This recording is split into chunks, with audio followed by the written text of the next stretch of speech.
Thank you, Mr. Speaker. I want to thank the Republican leader of Judiciary. He is correct that Republicans were in the majority, brought two bills to the floor.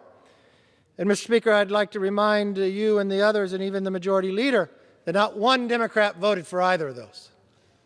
Not one voted for one to move to the Senate. They actually denied the bill from going to the Senate, even if you wanted to change it to become law. Just a little truth in history. Mr. Speaker, I am going to say something that President Biden refuses to say.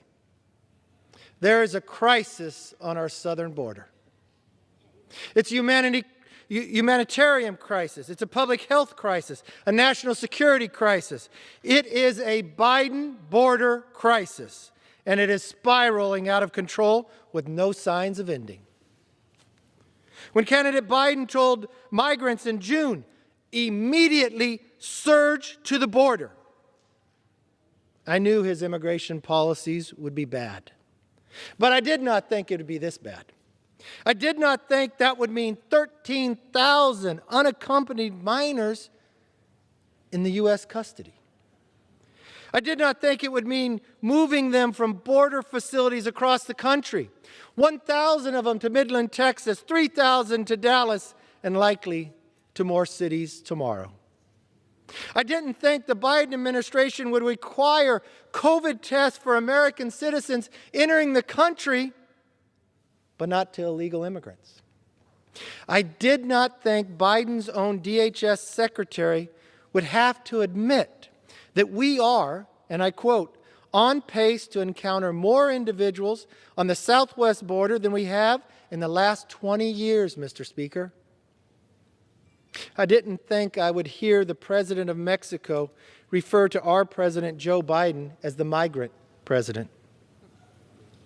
And I did not think it would only take 2 months to create the worst border crisis in the history of America.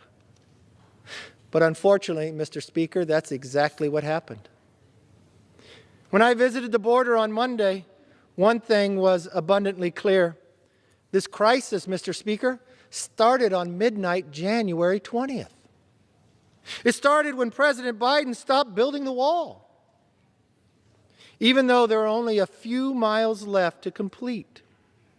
And when he made that decision, he had to even pay more money to the contractors to break the contract.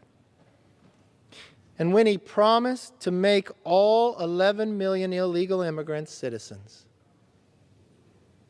Now, my colleague, Mr. Jimenez of Florida, spoke with a family from Honduras about their journey to the border. He asked them how long the trek was. 22 days, they said. This story of this family is a story we've heard from many, and it's not unique. You see, thousands decided to cross the border now because of President Biden's promises and policies. They listened to him in June when he said you need to surge the border. As one migrant family recently told Fox News, yes, I listened to the news that they were letting people in. When I was there Monday, I was speaking to the border agents, the American citizens, and the migrants. The number one thing was clear. The crisis at the border is the worst they have ever seen. You see, when we went to El Paso, we toured the new processing facility. We built it under the last administration.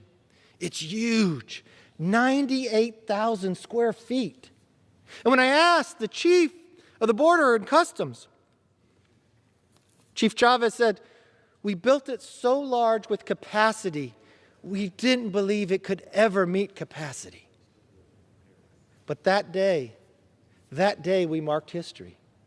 That day they hit capacity. 1,040 people, most children, unaccompanied.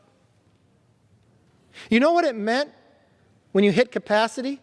That meant 120 border agents got pulled off the border to protect us to go into the center. That's what a crisis looks like, even if the administration won't say it. We also saw overworked Border Patrol agents in the El Paso facility. I do, Mr. Speaker, I want to thank them. What they're being asked to do is extraordinary. The pressure on them. The pressure from the administration not to allow press to see what's happening. The pressure of overcapacitated of the number of people there. The pressure to do it under a pandemic. That's what a crisis looks like. When we sat and talked to the doctor, the medical unit, he told us it's approximately 10% of every immigrant has COVID. But they're not tested. You see, that's only for American citizens when they re-enter.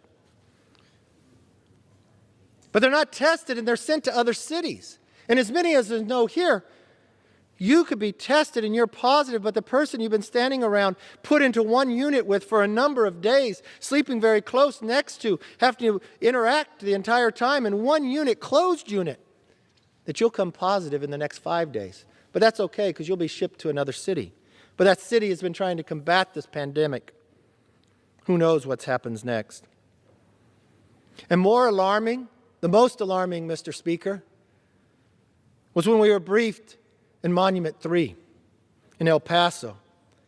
They told us that they've caught people on the terrorist watch list. I know, Mr. Speaker, you would be concerned about that. I was alarmed.